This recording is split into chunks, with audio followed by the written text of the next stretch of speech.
the head of the Department of the Political Sciences, Professor Lakshmi Garu, Ramachandra Murthy Garu,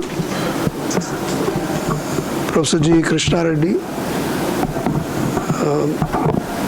Mallepalli Lakshmaiah Garu, and the faculty here, the faculty here and dear students. It's a privilege for me to be before you trying to discuss about a subject which I believe, and it is understood, has major significance on the very representative character of our MLAs and MPs. And I am very grateful to the department for having organized this and having invited me to speak on this in this very august and great university, which has conferred a causa honoris degree on Dr. B.R. Ambedkar. It's a great honor for me. I'd like to very quickly introduce the subject and try to tell you why it is important as to Poona Pact, which was signed in 1932. As students of political science, you all know that during the British time there was a process of bringing in the Indians and as a part of the British government. What was that process? The initial process was by nominating few Indians into the legislative bodies or the executive councils of the British government. As the national movement went ahead, there was a clamor from the Indians in the colonial government to have their say in governing the British India. So I am trying to simplify it very quickly to arrive at the Poona Pact stage. So as there were a series of reforms, intermortal reforms, and later on, as the series went on, various groups, various communities started demanding for their share in representation. So similarly, by the time the untouchables or depressed classes, or we can call them scheduled castes, they also started demanding. So the only position at that point in time was British was able to nominate one scheduled caste representative in the Bombay Legislative Council. So as this process, this evolutionary process of the Indians being involved in the British system of governance, we have two people arriving at the scene. One, Mahatma Gandhi, and the second person, Dr. B.R. Ambedkar.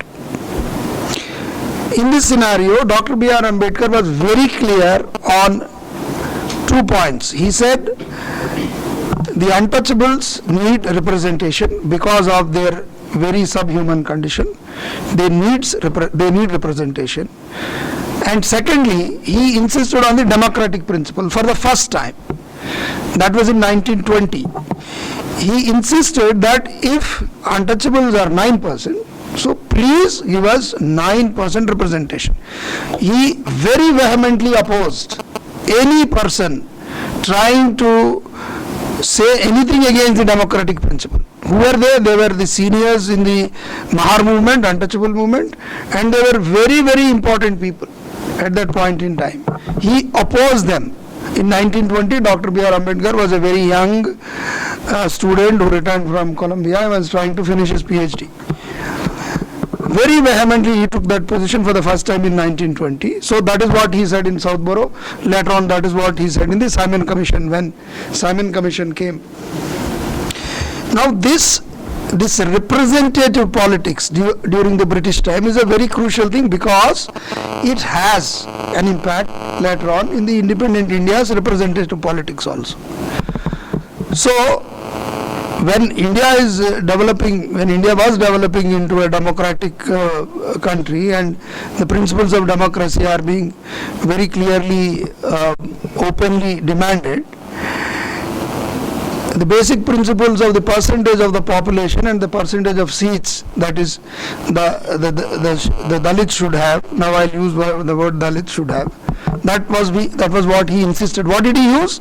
He used the 1911 census, where he took up the 9% population of untouchables and said we should have. But nothing happened. Whatever Dr. B.R. Ambedkar demanded was not accepted by the Southborough Committee. So when Simon Commission came, again when the entire country, the Congress, Mahatma Gandhi, everybody was opposing Simon Commission.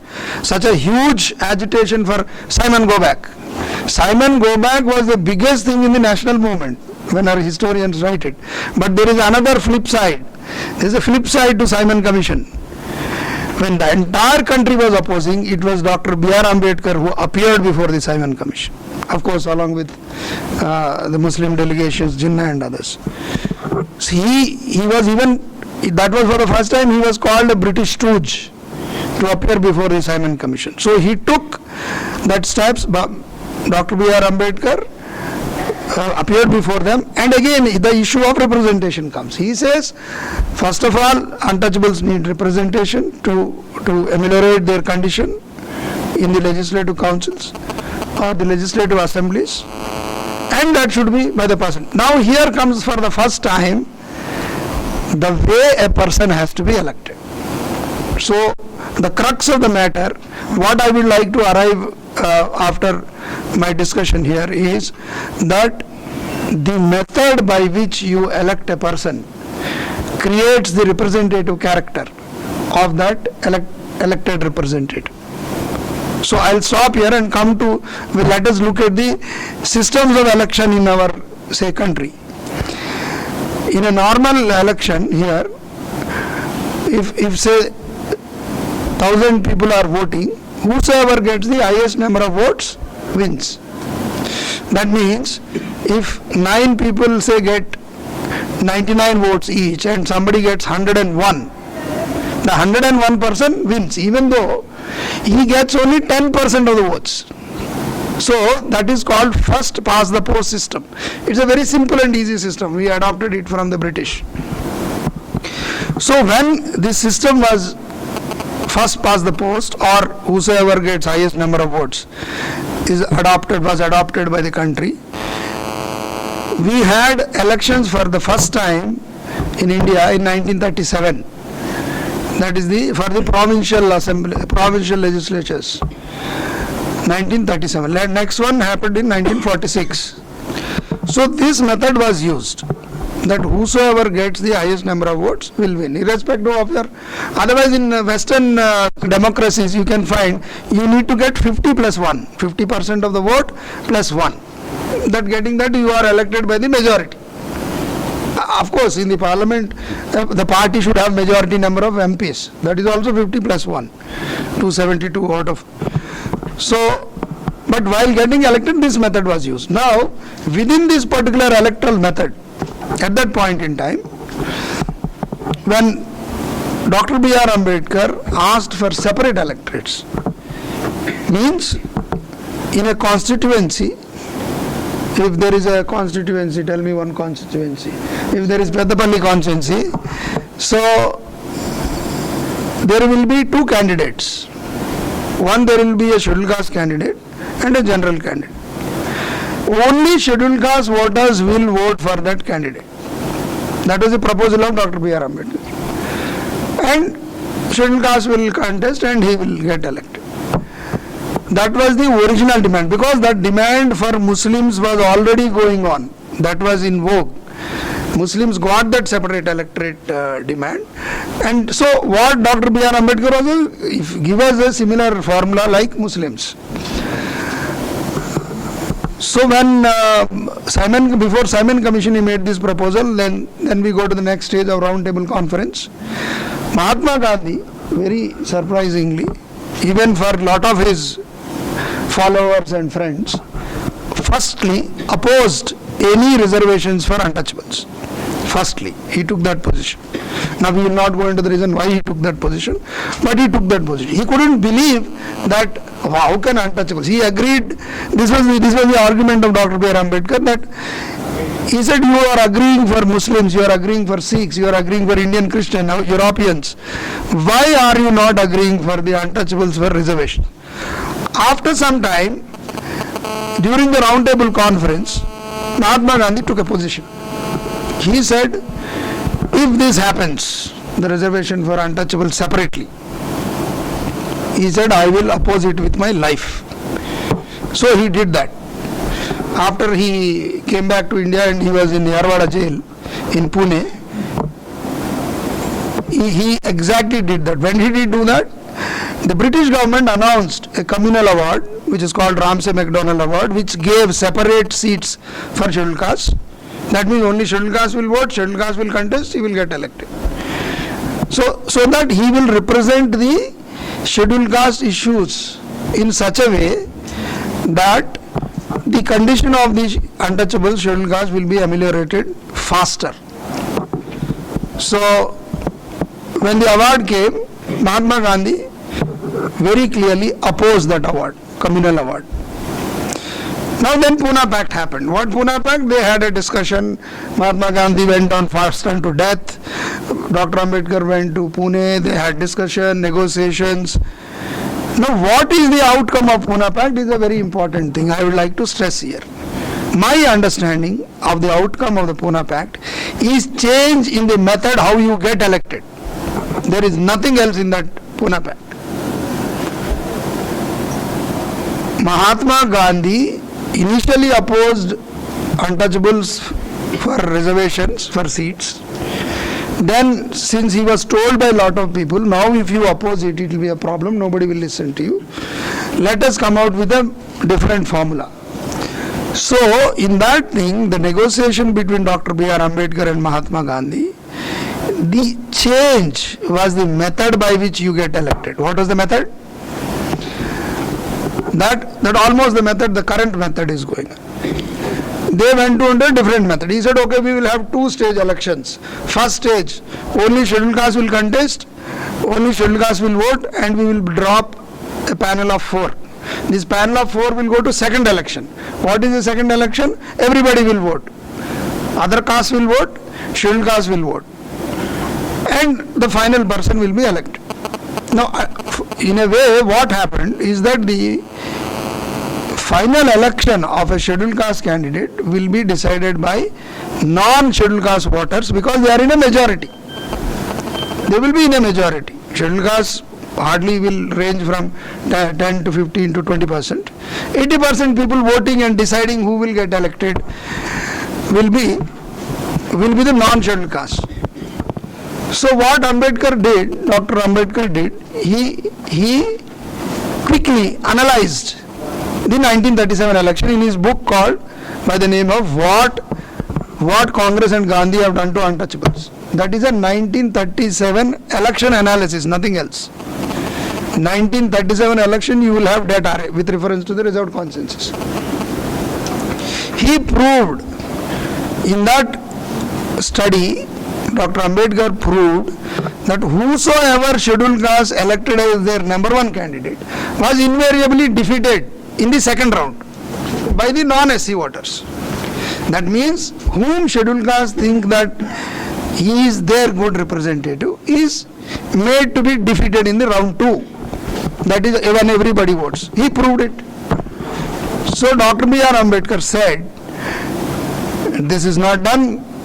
If this is the way, he said that the elected representatives from reserved consensus who are supposed to be taking care of the scheduled caste interests will not take care of the scheduled caste interests. So when I bring you back to the Poona Pact thing, look at the difference. Mahatma Gandhi changed that method of how a scheduled caste MLA or MP should be elected. He just changed it, nothing else. Now we go ahead. Dr. Ambedkar kept on asking, let us change this formula. See, this will not work. Immediately after Poona Pact, in 1933, he met again Gandhi. He went to Gandhi and said, please change it. You are having 2-stage elections. It is cumbersome for scheduled caste MLA, MP candidates. It's very difficult. It is costly. Let us convert it into another formula. See, everything we are trying to work out on a formula only. How do you get elected? The method. For example, tomorrow in our country, let us change this method. Okay? First, pass the post system. Let us say a candidate, MLA or MP who should be getting elected should have at least 50% of votes plus one vote. That means an MLA is elected by majority. Otherwise, today an MLA gets elected by 20% of the votes of the total voters list. If you take the total voter list, only 50-60% vote, and within that 50-60%, this person gets elected by about 30-35% votes, 30% votes. If there is multi-party, even 20. In UP, 3/4 of the MLAs get elected by 20% of the vote. So who is he representing? Who is that MLA representing? 20% of the people. If that person is elected by only 20% of the people. So let us think, let us change the formula in this country. Let us say that every person who gets elected should get 50% votes plus one vote, 50 plus 1. This happens in France presidential election. So what will happen? First we will have a regular election. Say for example, Mallepalli will have round 1, everybody will contest. Now nobody will get 50% plus 1, say, if there is a multi-party contest. So we will take first 2 candidates and go for round 2 of elections. So either one of them will get 50% plus 1 vote, 51% vote, say. So the person who gets elected by 51% vote or 50 plus 1 is a true representative elected by the majority. So we can change it. There is a demand also, sir, by some Delhi-based small parties. They are demanding it, that let us change the system. So when we change the system, what will happen?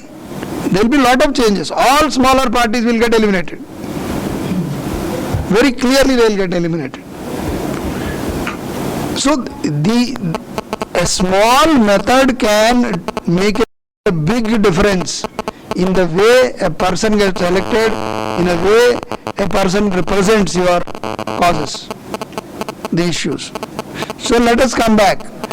When Dr. B.R. Ambedkar met Gandhi in 1933, he said, let us change this formula. Why are you going for 2 stage? He said, in a reserved constituency, let us keep 2 ballot boxes. In one ballot box, only scheduled caste will vote. In one ballot box, only non-scheduled caste general category will vote.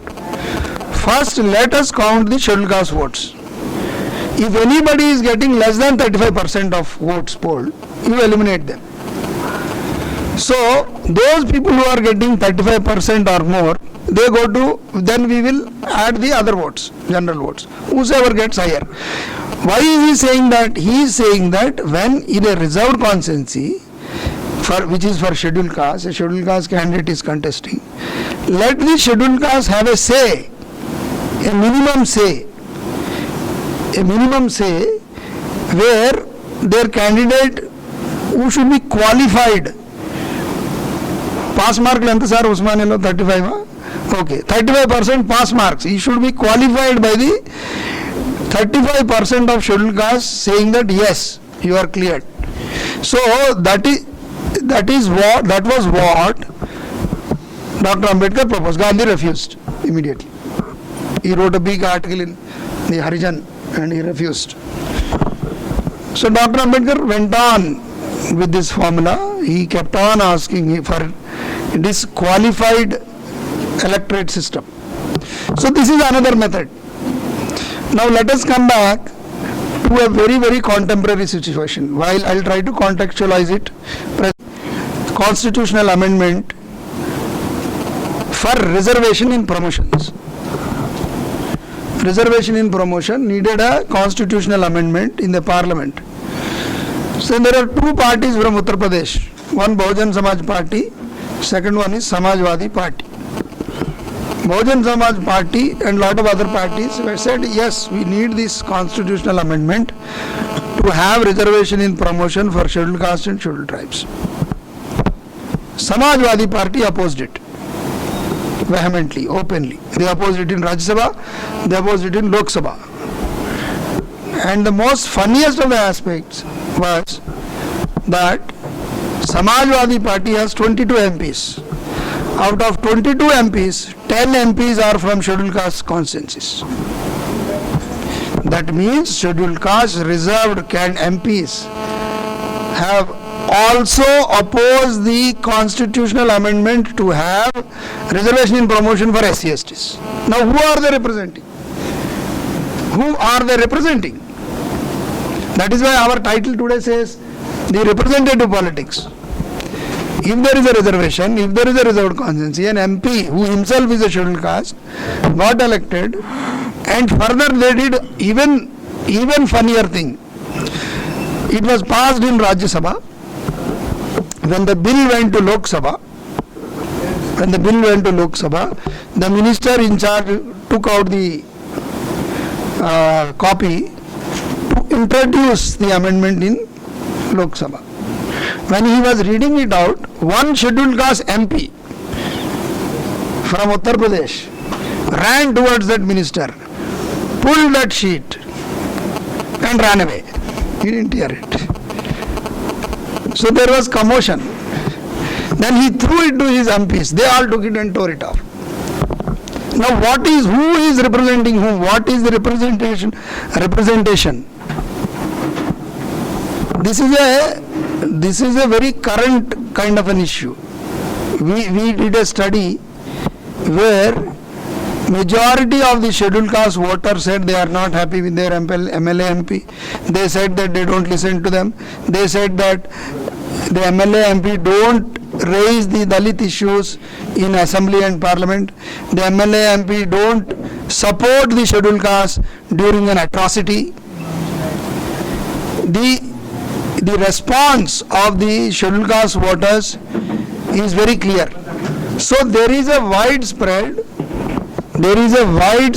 dissatisfaction among the scheduled caste voters for whom we have reserved constituencies, for whom we have MLAs and MPs get elected and represent them. Of course, represent not only the scheduled caste but also the entire constituency.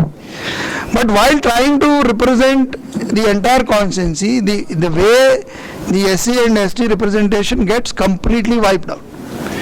So this brings us a very wider question of our democracy and of our representation. Do you think, forget about a reserved constituency, do you think that if there is an MLA MP, is he or she representing the cause or the need of the people in parliament and assembly? Are they doing it? That is why we have several groups raising voices against MLAs and MP and the very character of our democracy. So are they the true representatives in a wider sense in a democracy? So bringing it back to this, Dr. Ambedkar and Gandhi's issues, the Poona Pact just alters the electoral method to the detriment of the representation of the scheduled castes. So later on, when India became independent, the same method, that two stages gone, the second stage came, everybody votes, a scheduled caste candidate contests, and he wins because of the majority vote. That majority vote, because scheduled castes, unlike scheduled tribes, cannot be in a very high concentration. They are invariably 15, 20, 25, at the most 30 in West Bengal in few constituencies. So scheduled caste cannot decide a candidate. They can't elect a candidate unless and until the political parties or the very candidate understands or knows that, okay, if I have to get elected, I need scheduled caste vote. Today, in a reserved constituency, the scheduled caste MLA or MP says, I don't need your vote. They openly say, I didn't get elected by your vote. I got elected by so-and-so caste vote or that particular dominant caste vote. He said, why should I represent you? Even in a case of atrocity, the scheduled caste MLA or MP will not support or stand by the scheduled caste. Now this brings us to a whole question of the reserved constituency and the way their public representatives, the political representatives represent them. So I stop here. I throw open this question. Dr. B.R. Ambedkar tried to give a formula. He tried to push that formula in the Constituent Assembly. Sardar Patel ensured that that formula doesn't go through. This formula of qualified pass marks. You should get at least 35% vote of the scheduled caste. Of course, Dr. Ambedkar asked for separate electorates.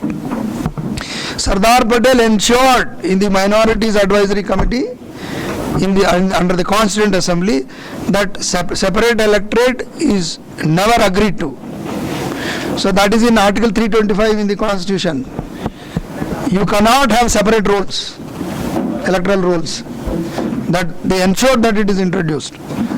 And of course this formula, if Dr. B.R. Ambedkar's formula has to be pushed, you just need a very simple amendment in the rules of the Representation of People's Act. So trying to ponder at the way Baba Saheb went about the very electoral method which Gandhi altered it on 24th September 1932. I'll stop here. Thank you so much.